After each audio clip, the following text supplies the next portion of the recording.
Hello, everyone. How are you guys doing? I hope that you guys are out there doing wonderfully. Thank you so much for tuning in for the unintentional juror podcast. This is episode 8, and we are discussing the Alex Telles. It's not Alex Telles. That's a football player. That is a football player. And I'm getting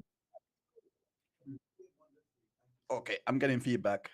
Bear with me for this. I do apologize. I did not realize I was gonna get feedback. It's early, but let me go back because I had the YouTube open and it was playing back, so it threw me off a little bit. But let me go back. So it's not Alex Telles. That's actually a Manchester United player.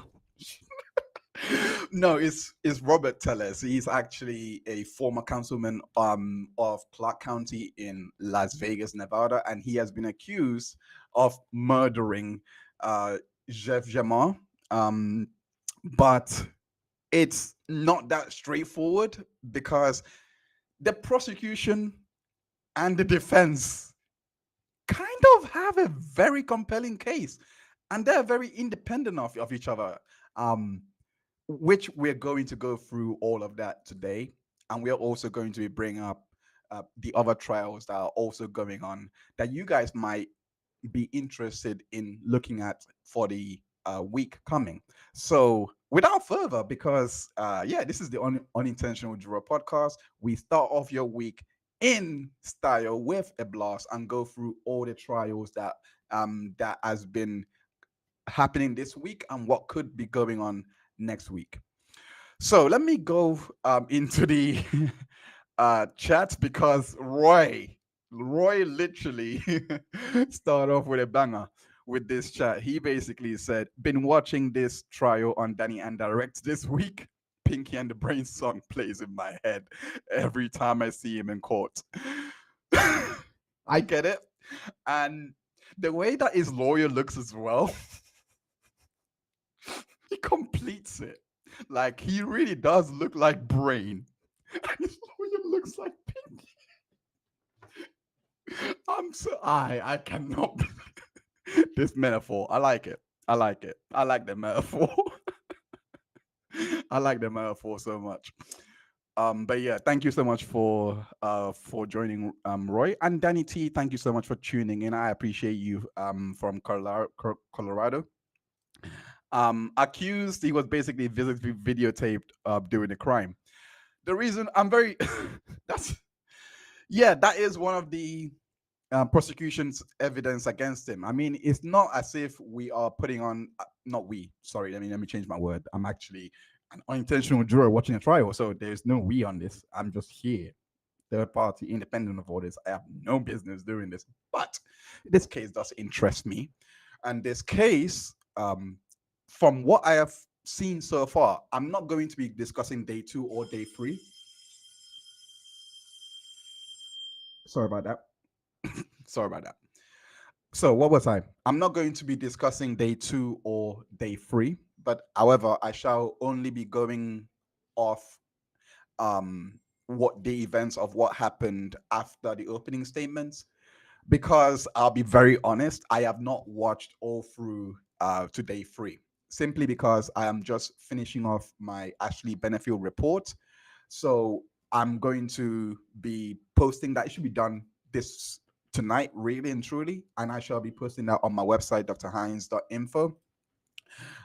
So pretty much all of the details that I have, gathered on and taken from the trial that is really important for the Ashley Benefield case. I have detailed it and collated it in the spreadsheet. So I will be publishing that very, very soon. So that has taken most of my time, but I will be caught up to discuss day 2, 3, and 4 or 5, depending on how much information I can fit in.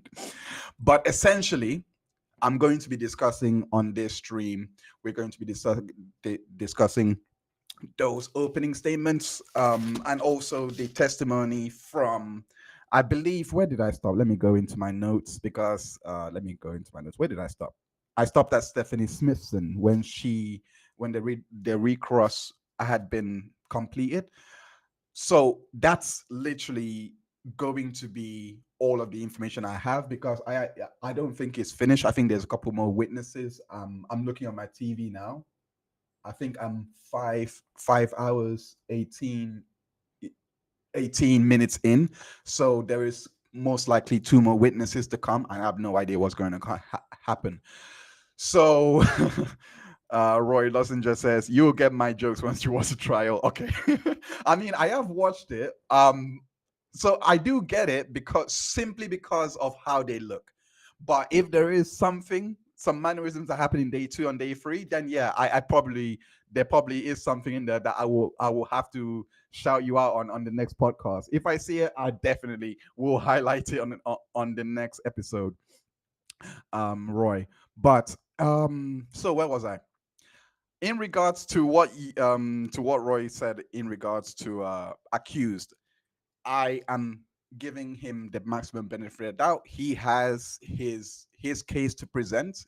He is innocent in the eyes of the law. So I that's why I say accused. I mean, there is a video of him, but I'm going to go into all of these details and you know what who is more favorable in my opinion in all of this. I will also ask for your opinion. Who do you think is more favorable as well?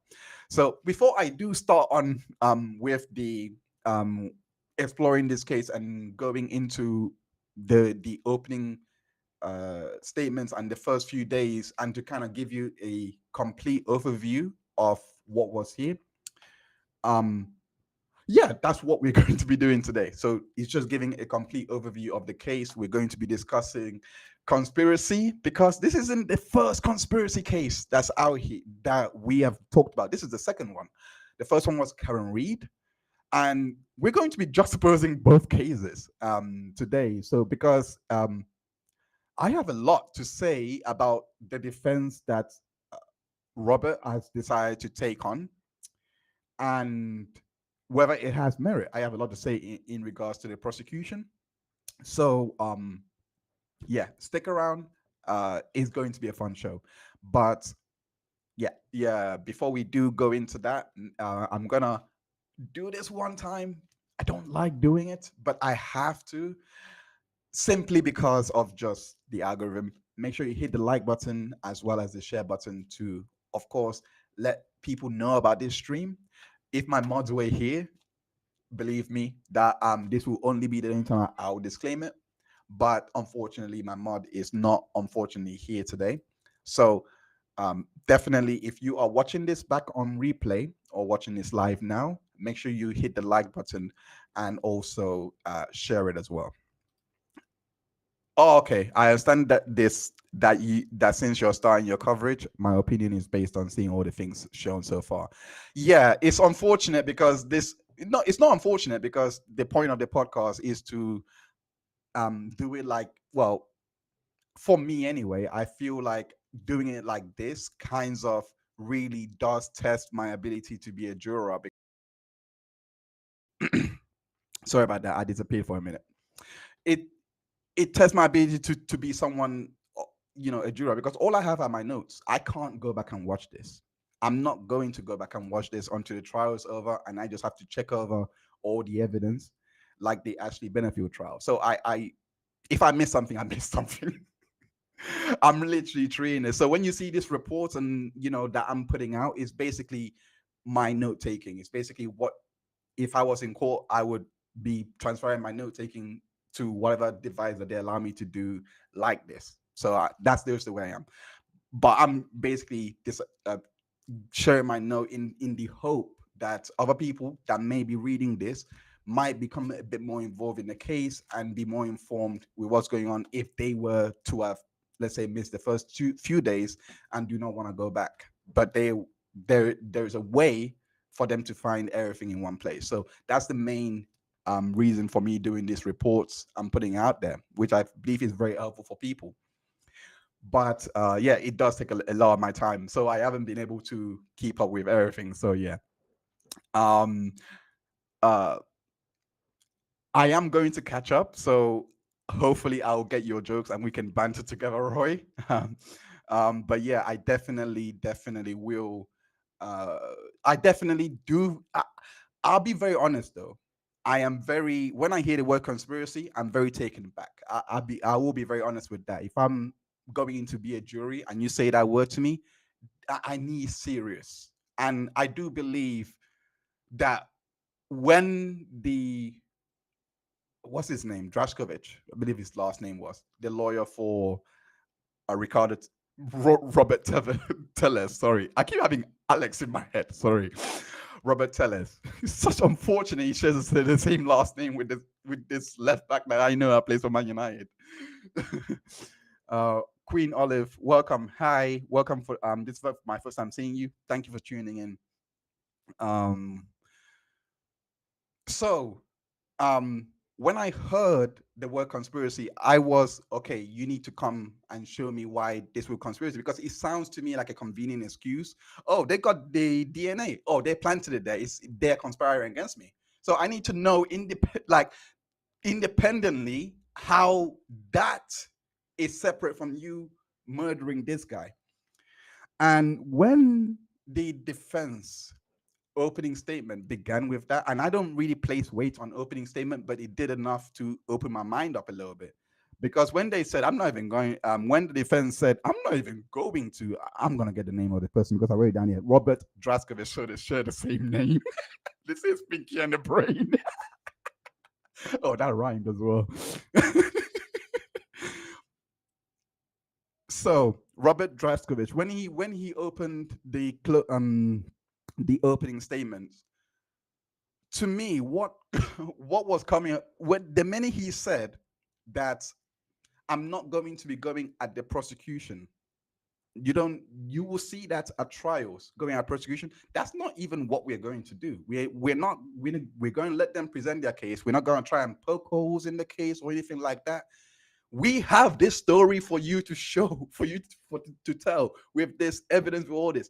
The minute he said that, you have to be confident because usually that's usually the case. And this is why I brought in Karen Reed, not in the sense that she's guilty or anything, because you guys know I don't think she's guilty, but that case was so muddy that the evidence that was coming out, at least from what I've seen, I haven't seen any evidence. All I've seen is a video that, in regards to Robert Tellers, by the way, I haven't seen evidence that says he definitely did it. All we have is a video of someone that is unidentified. It's just that a lot of people were calling in to say that this is Robert Toller. So people were identifying him, which is fair. I think a I think that's a solid basis to bring a case. I don't actually have any qualms about that because if hundred thousands of people are saying that's the guy, go for the guy. That's your job. But that doesn't prove anything. When it came out in the opening statement by prosecution that they actually looked at the fingernails of Jeff German and they found foreign DNA, but they couldn't ID it to tell us, and I heard that in the opening, I gave him a bit of a chance, a leeway. My mind was fully open because I was like, okay. But I have this thing in my head that says, even though your mind is open, this hole of them being no foreign DNA, no nothing or anything like that, that particular hole could be the entire basis of why they even went on this conspiracy hunt in the first place, because they know they can't tie it to him. So whether it is a viable conspiracy, because let's be honest, the defense don't have to prove jack. That's the truth. So they can give as many conspiracies as they want. It's just to create doubt. I'm cognizant of that. So that little DNA part, even though it doesn't look good for the prosecution, is the only thing that I have that kind of anchors me and grounds me, and at least tells me there is more to this. If the defense is that confident to say we're not even going to attack the prosecution, there's more to this. There has to be something. So I can't wait for what comes out in the next few days, simply because what we have right now is just what I've heard right now is just the testimonies from the neighbors who did have the camera, which is the video showing Robert Tellers, showing Robert Tellers, well, allegedly, Robert Tellers walking into the murder scene or the crime scene and walking out of the crime scene. So that's all. That's all it is. We know that he was dead. There was no sign of forced entry. There was no sign of stealing or anything like that. So the clear motive was to literally just kill Jamal or murder him. So that much is conclusive. But the fact that the prosecution are unable to tie it directly through objective evidence like DNA, blood, all those things, it shows that this person is careful, skilled, knows what they're doing, all those things. As much as I do want to really believe that that video that has been presented by the prosecution to say that this is Robert Tellers that went into the house, did it, and come back out, as much as I would love to place value on it, actors are a dime a dozen. It's not hard. I'm sorry.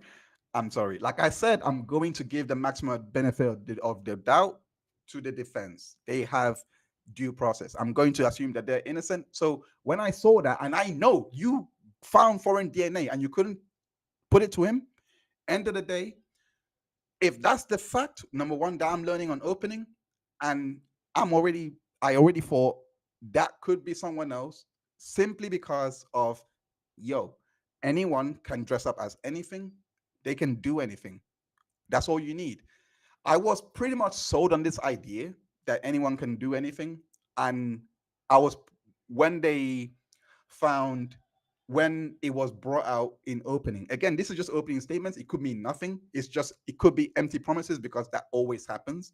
But I'm going through this to show you why my mind is basically still open. And I don't think it's not as simple as yes, he did it, or yeah, as yes, he did it, or no, he didn't do it. That's all I have so far. That's the overview that I have. I am, like I said, I'm looking forward to watching this case. So let me go back into the chat and speak with you guys. So remember, the video is from where his residence is, and the people are identifying him are his neighbors. Yes, absolutely. Yeah, yeah. I understand that, because it wasn't just yeah. Thanks for that clarification. Yeah, it wasn't just the people that were calling in, because the LV, Las Vegas LVPD, is it? I don't know. I'm not American. I'm British, so I believe LVPD put out a message. I think this came out in opening, that a lot of people called in and said it was Tellers. So yeah, so that at top of the neighbors, that doesn't surprise me. What I'm trying to say is, if like the cameras could not identify this guy, there were no, we could see from the video, there was, I mean, I'm not gonna say it. I'm only gonna say there were no eyewitnesses, simply because of the fact that I didn't observe any in the video. But they could have been eyewitnesses in the houses or anything like that. So if they did see Tellers, that's all fair. That's all fair and good. Did you watch his pre-trial stuff? He was a bit special. No, I don't. I tend to go back to the pre-trial once the trial is done. I try, at least for the channel, because that's the concept of the channel. I try to be as a juror as possible, so that the nose that you're seeing is kind of like, because I have this idea that if you can picture me as a juror, as an authentic juror, and I'm following every rule a juror would be confined to, like no social media or anything like that, which I am actually doing for this. I'm trying to do for this trial, except for promoting. I'm not gonna talk about it. I'm just gonna just promote whenever I'm talking about it on social media. So I'm trying to do it like that, hopefully to give you the impression of what the jurors are actually seeing in the courtroom when they're getting this information, what information that they may be receiving as they're hearing.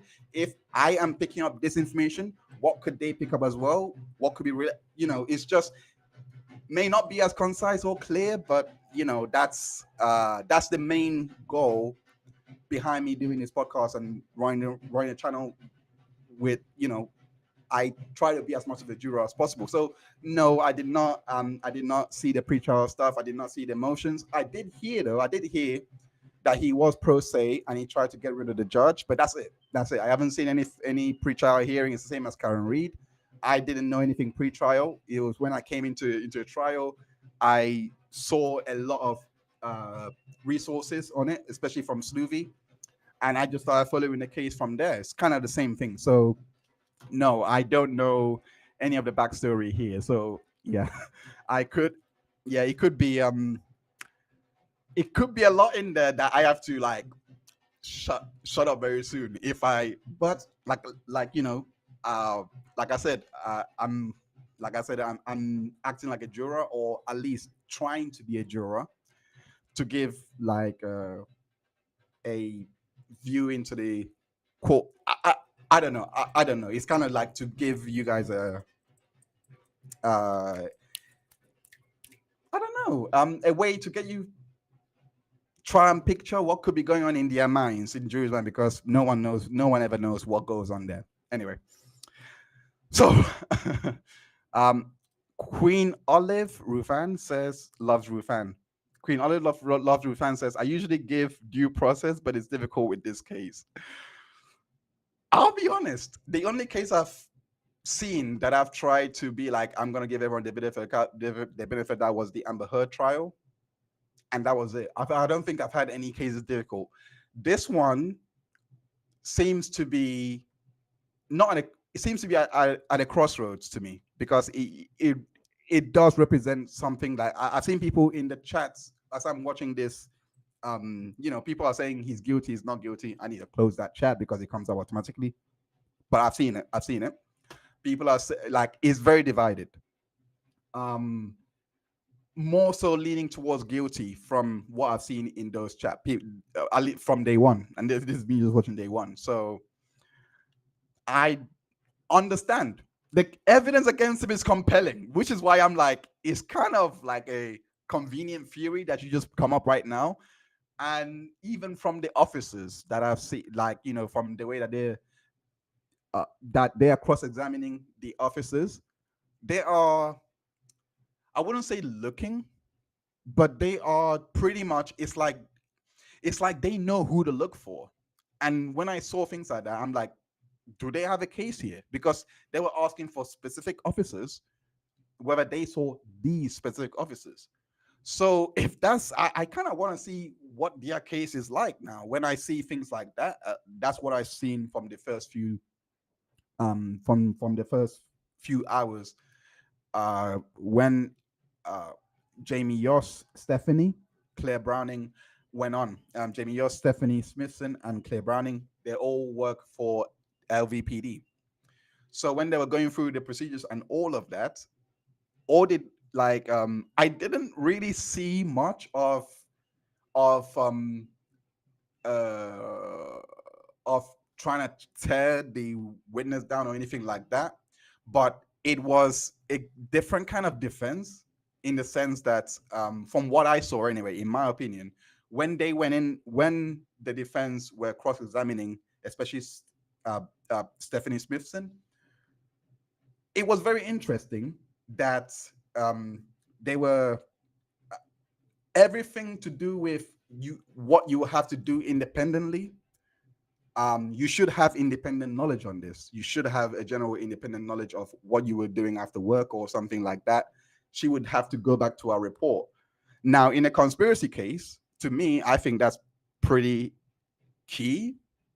I don't know much about conspiracy cases, but I think if someone claims conspiracy and the people that the microscope is under, which is the LAPD in this case, or the corrupted detectives that are trying to frame him according to, well, to be honest, that's the defense didn't really make it. Like the defense was saying it was the politicians that found out about this, and they're using their leverage within the LVPD. I have no idea.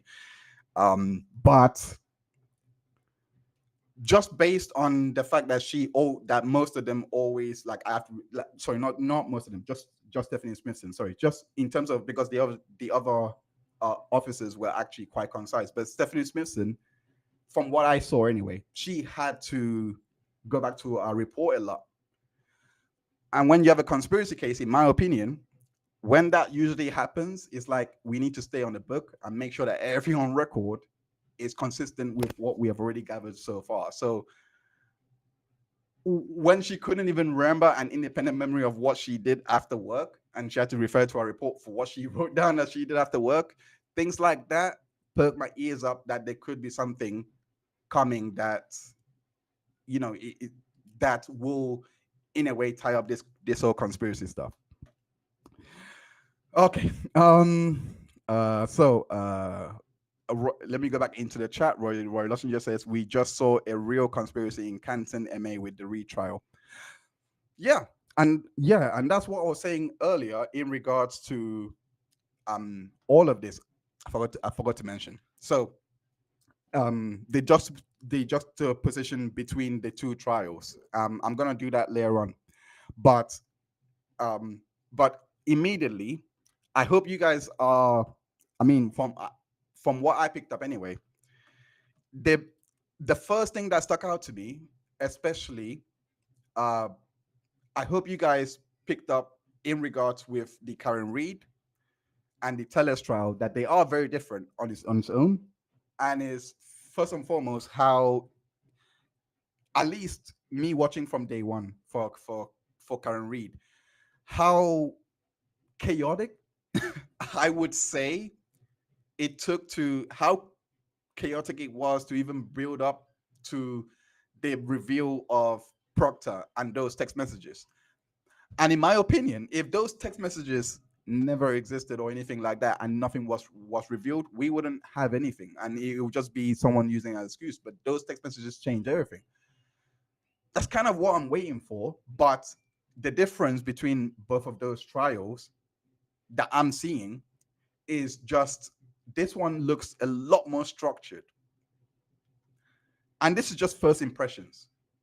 It looks very structured. It looks like they really had their, like, they actually had the alibi. If you're wanting a fruitful alibi, let's say that this was him murdering this innocent person, and then after the murder he's now creating trails to cover his tracks based on evidence. That's just not possible, especially in this case, in the Robert Tellers case.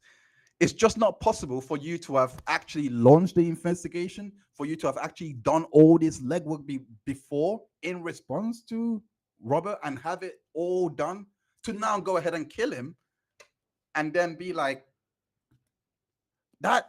I don't know. That doesn't make sense to me, especially I definitely do need to hear more. Sorry, I definitely need to hear. I don't think Tellers is going to testify at all, but I will go into that later on.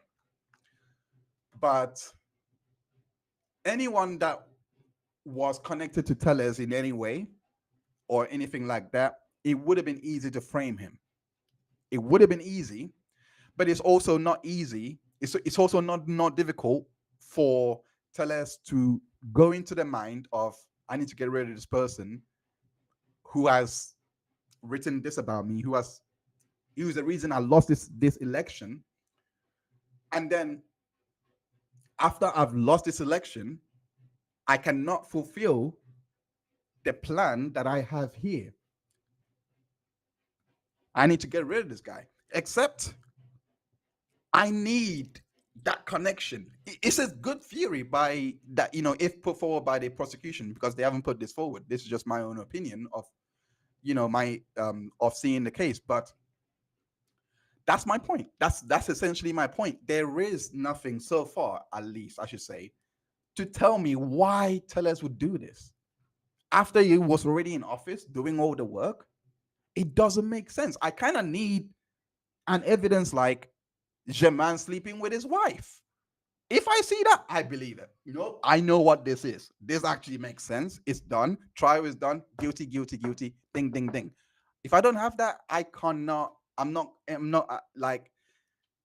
It's going to be very hard for me to see how he could have done this based, like, for you to go into a rage like that, you need that there has to be something much more compelling than he wrote a story about me exposing my indiscretions. Was it 2019 or something? Like, no, it's not 2019, 2022, that led to him losing the election. But he was already there.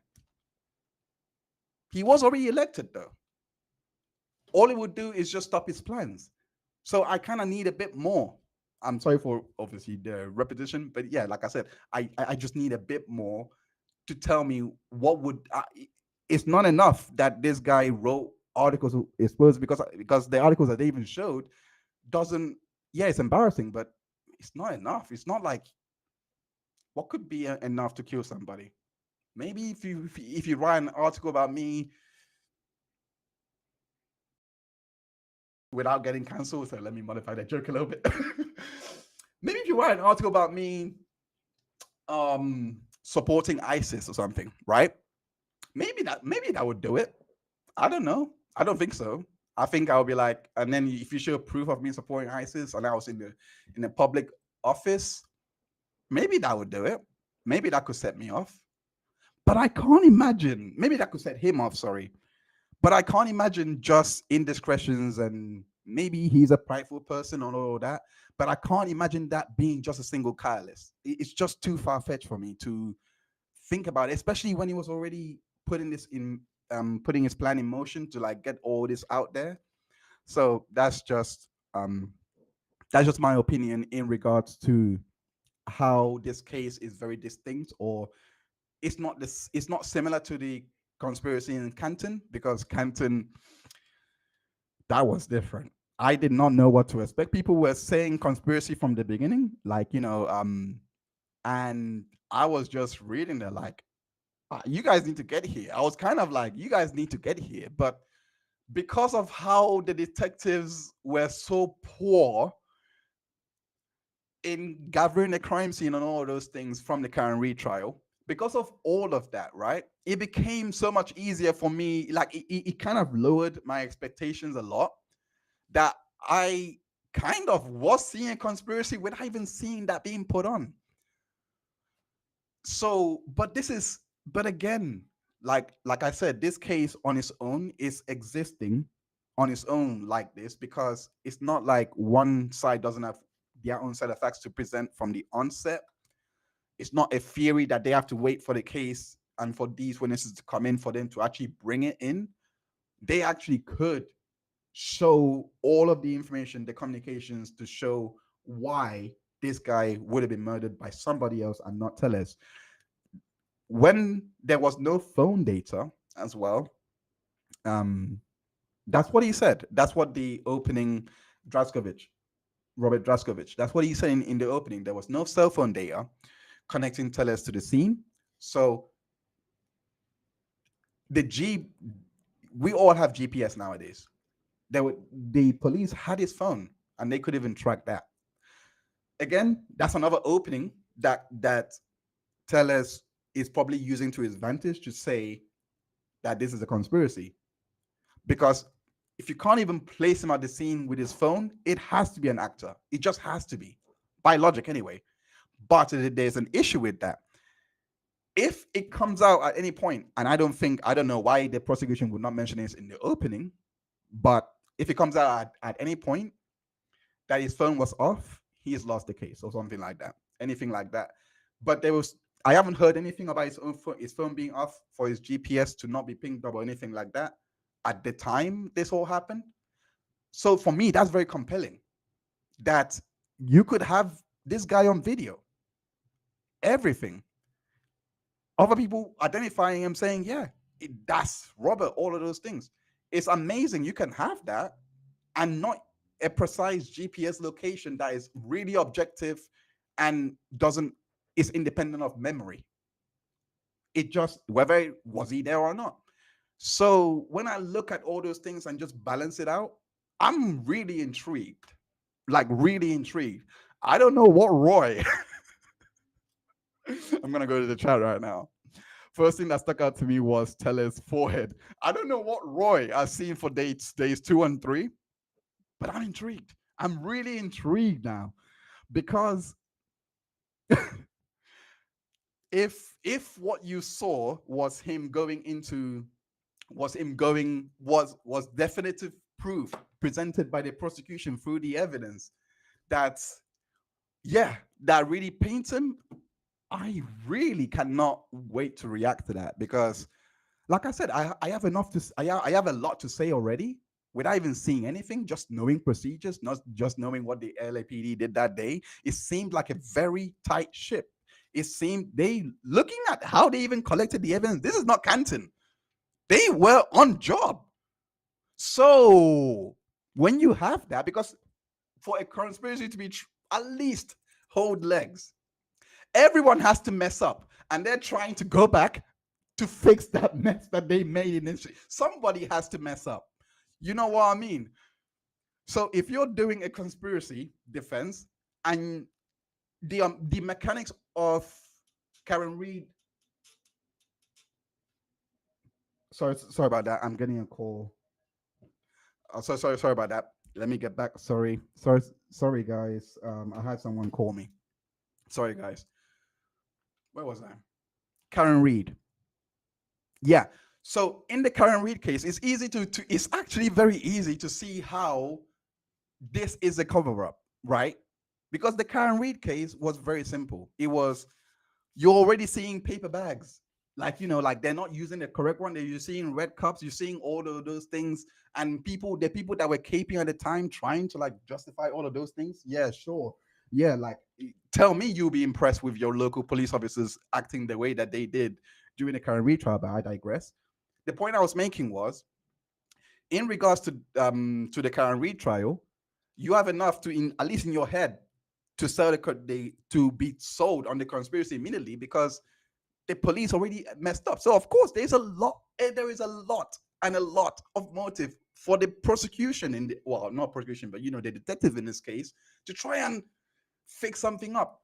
And when it came out that there were so many things that was coming out that kind of confirmed this, especially the relationships with the police and the family.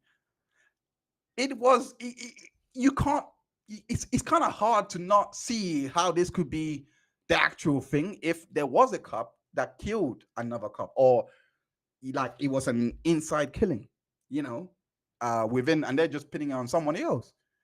But at least the mechanics in that case, you can see how sloppy it is, because if you're having a forethought to kill someone within the organization, and you planned it all of those things, right? You planned it all. How do you get rid? Like it was never going to be a smooth get rid of him. I can believe this. I can believe this conspiracy because it was just messy. It's like you put together the plan, but because of the moving parts that happens in life, just in general, you can't plan for Karen Reed to do what she was doing. You can't plan for certain players to come in at the times that they were doing. So I can see why it would have been sloppy from the killing to the police arriving, and why it was sloppy all through, even trying to, because somebody, I'm guaranteed somebody that was really putting his holes together, because you can't, when it comes to a conspiracy, it's not something you bring everyone in. Oh yeah, we all must do it. No, it's only a few people, and then they kind of like do everything else. The point I'm making is I wouldn't be surprised if there was one key detail that was forgotten on the site, or with the camera, all those things, like the way, like that's it. Thank you. Just got my thought. Right. So, for example, the camera being off at the streets that Karen was driving home in, that would stall that would, if you have a perfect plan, yeah, believe that would stall it. If you're like, shoot, yeah, she's gonna travel on this road. Yeah, you're not gonna care for procedures, or like, let me make sure that these bags are not filled with red cups. Let me, like, the people involved most likely would be the powerful people that would be the one tasking everyone else to do what they need to do. So whilst everyone, whilst everyone was basically having in their head that it was, oh, it was everybody in the house, the Alberts, it was this and that. No, it literally could be just three people that has the power to deploy many, and the many deployed have no idea. But that's what. But this is what I'm trying to say. Because the scene was so messy on that day, the people deploying them likely could have been part of this corruption that was alleged by Karen Reed. Possibly, I don't know, but it could have been simply because they are clearly distracted trying to get rid of that anomaly that somebody must have realized around 2, maybe 3 o'clock that day. I'm like, shoot, library now. And I can see how that could cause a cascading of events that, ended up with what we see, what we saw on trial. That does not exist here. With Robert Tellers, the crime scene is pristine. Everyone did it by the book. There's no such thing as too perfect. So if you're having a too perfect, it's not a conspiracy. If it's too manufactured, not too manufactured. If it's just by the book and they are doing it by, by how they're supposed to do crimes, etc. I don't know how they do it, but let's say that that's the case. Things like I said earlier, things like uh, everything being done by the book, for example, that should always be procedure. But when you miss something like, for example, you're going by the book, and no, they didn't miss anything. No. I thought they missed something. No, my bad. No point. Yeah. So when you're going by the book, this is what kind of keeps me in a balance between the defense and because now you cannot have two things that exist. You cannot have a man that was at the scene and you can't even get his GPS up, and there was none of you has established that his phone was off or on. To me, that we're now at a point is, did he do, like, this could be a credible conspiracy, or an attempt of a cover-up by him because of everything that he was doing before he realizes, actually, no, I could come in this mode and get away with it because there's enough here as an alibi to say I didn't do it. And he could have left his phone at home. But then again, you would have picked up by the GPS. I don't know. I have no idea. So, chat, if you have any ideas on how this guy was unable, like how the Cellbrite extractionists, what's the word? Extractionists, people that extract Cellbrite, people that extract text messages, communication. I hate being frustrated like this. I don't know the word. Whoever is in charge of Cellbrite, whoever is in charge of doing the extraction, yeah, I don't know. If you can't find that data, you best explain why you don't have that data, because if that data is crucial to put him, if you don't even have that, put him at the scene, why are we here? It's kind of like, to me, that's enough reason to acquit him, because you're now having, like, if he comes in with the defense of, I was actually here on this day, this trial is done, by the way. In my opinion, that doubt is gone. Like, there is, like, yeah, it's not, yeah, that doubt, yeah, he didn't do it. So that's my opinion. I think the prosecution, they do have an opening, or at least an Achilles heel. So do the defense. It's just, I just want to see how it plays out now, because that's what I mean. I'm very excited for this case, because there is a real Mexican standoff here, in my opinion. So let me go to the chat quickly. Roy Lossinger says, Tellers blamed the victim because he was publishing news stories that cost him his position in government. Yeah. That's what, yeah. So if people formed their conclusions based on this. I can see how that I can see it. My only rebuttal would be he got the office. I can see how he would be hurt by losing the office, but I kind of need something more to like show him pushing over the edge. Melissa Schmuck. Oh, sorry, my bad. Melissa Simmuck. Sorry, it's a bit. Yeah, I said schmuck. Apologies so much. Apologies. But this I think this is the first time of me seeing you on my channel. Thank you so much for tuning in. Hello to you as well. Lulu Hertz, thank you so much for tuning into my channel. I appreciate you. I believe this is the first time of me seeing you as well here. And Lulu Hertz says, to which not only is BPD covering up epic crimes, to which not only is BPD covering up epic crimes. Who's BPD? Is that BP? I have no idea. All right. They never did an investigation. They never ever did an investigation. Unless you are, I'm not sure who you're referring to. Maybe the Canton, but I believe they done an investigation on the Robert Teller trial. But in the current retrial, no, they did not do a thorough investigation, which is what failed the case. Again, it tells me, it can tell anybody, yeah, that's credible conspiracy. Why would you not investigate the guy that is supposedly killed by cops? You know? So, oh, Boston PD. I'm not American. I'm sorry, guys. I'm not American. I apologize. People, Melissa, I'm so sorry.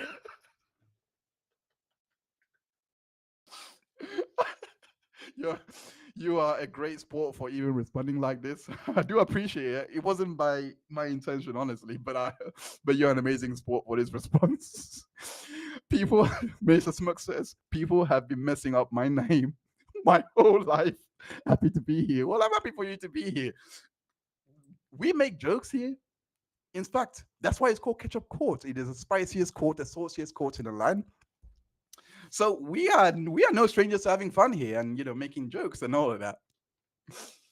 So I'm not gonna be making those jokes, but if you've got jokes yourself, feel free to share.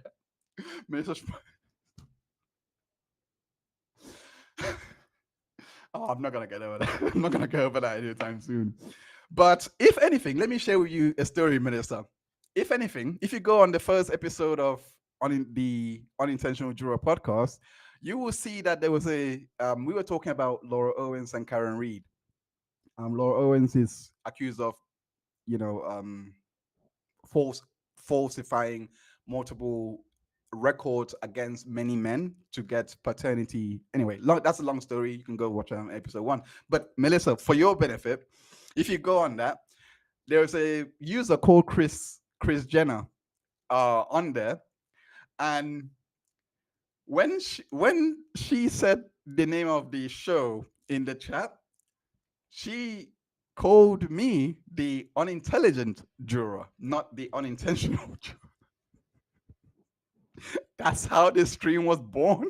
That's how there's so much, like, if you go back, like if you watch the videos, there's even the thumbnail even alluding to this, like the unintelligent. I loved it so much. I literally loved that little typo so much. The unintelligent juror. But yeah, so if that makes you feel better, you can always call me the unintelligent juror. I wouldn't mind calling you schmuck again.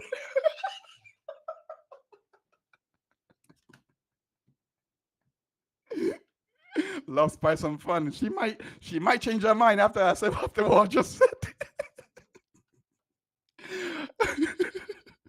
Random girl, thank you so much for tuning in. That is the mod of the channel. Yes, if you are enjoying, hit the like and subscribe channel. Hit the like and subscribe button. Thank you so much. Thank you so much, Random girl, for tuning in. She's an amazing mod. But yeah, I don't know why you don't have the spanner next to your name. You should have it. I made you a mod, but it's not coming up. Oh, okay, you do have the spanner next to your name. Something is wrong with my chat. Anyway, something is wrong with my end. Anyway, um, Roy Lossinger said, and Zach has run with that name. Yes, Zach is the worst one. Yeah, Roy was funny enough. Roy was actually there for the stream. Like everyone loved it. Everyone was laughing on the stream. So I have no problem with it. Like that's how we are. We are very very laid back here. Like life is too short, man. We came here. We come here not to escape technically, but just to have fun. You know, just to like get away from life in a while. You know, why make it depressing? So yeah, like whatever you want to call me. I just don't like. Hmm, I'll get back to you on that. I know I don't like something, but I'm blanking right now. Um, so yeah, so let's go back. So what did we discuss so far? So we discussed so far the prosecution's case and the defense case, and the chances that they have on what they have presented, what's working for them, what's not working for them. We have 30 minutes left of this pod. So 45. Nah, I'm not gonna go 45. I want to keep this as not too long so that you guys can what can at least watch on replay. So one second. So let's go into the actual details of the case. Oh, okay. And also, guys, before we do go into the details, I just want to show you. I do want to make this plug. This is kind of plug talk right now. I do want to make this plug. If you do want to support the channel, you can.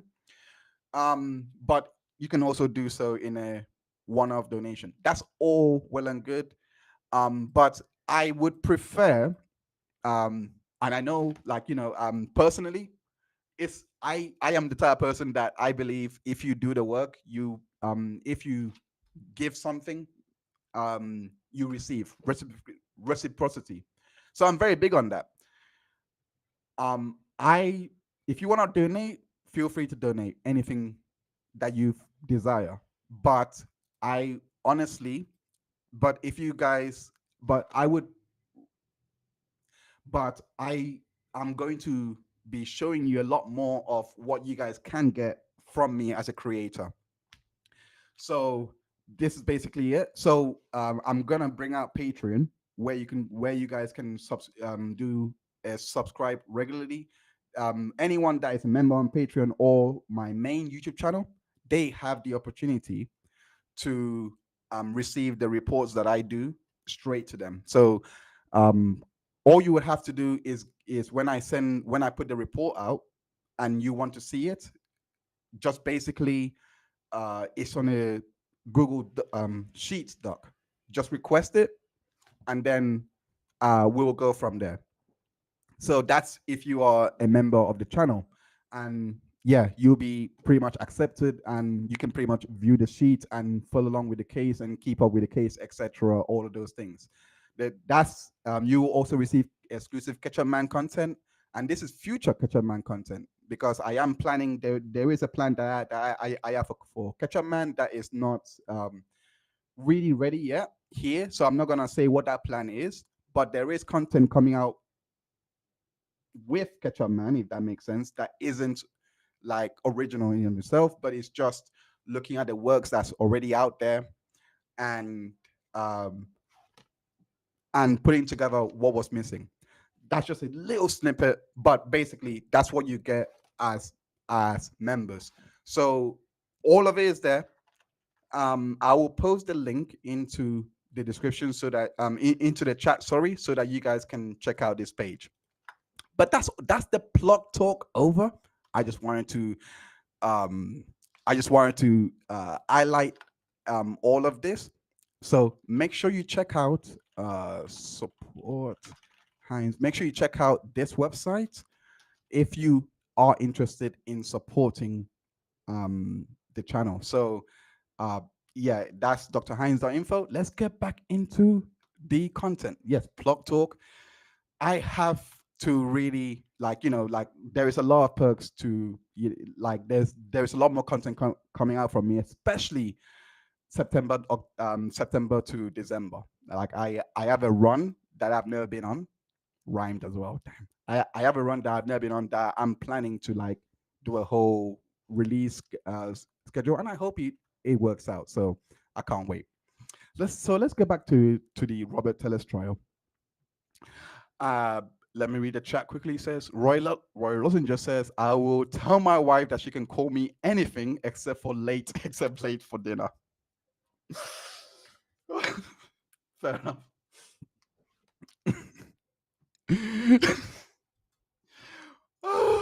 If I was to, I don't have a wife, so oh, all by myself. Anyway, I don't know about that. Um, yeah. So I cannot wait. Thank you so much. I cannot. So let's go back into. Let me pin your message up. I like that and support map. I actually like that. I'll pin your message up, random girl. So yeah, make sure you go and check out yeah, their website. So the Robert Tellis trial. Let's go into the details and the full and what the prosecution and defense has given out as their main evidence. So this is what stuck out to me as their main evidence. So in the opening statements, at least, what stuck out to me was the fact that um, the prosecution highlighted damage to the businesses and law enforcement supposedly having seen blood on the bushes.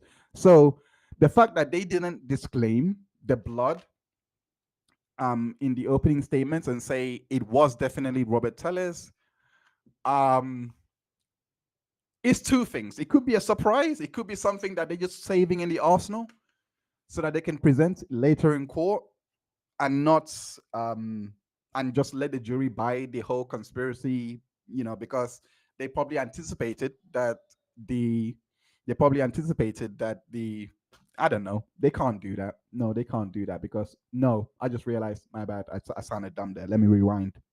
Maybe I am. Maybe I was the unintelligent juror for a second there. Then let me rewind. So per the rules of evidence, you have to give over every evidence the prosecution has and to the defense. So if they do have the blood work and they do have the actual results from that and they know that it is Robert Tellez, they have to give it to him. So yeah, my point is no, it's moot. It's stupid, it's ramblings.